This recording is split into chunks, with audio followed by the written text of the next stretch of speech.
খাবৰ বাবেহে কচু সিজাই ৰুব দিছিলে এটাও কচু নাই দেখোন হে হৰি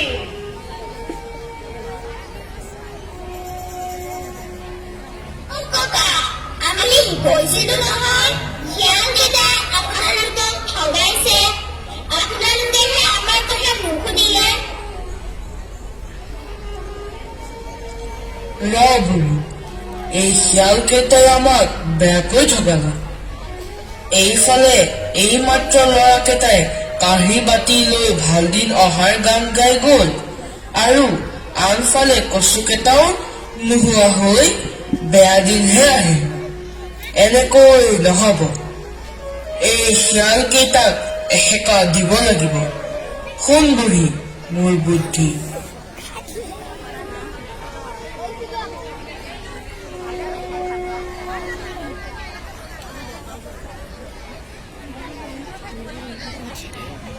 অ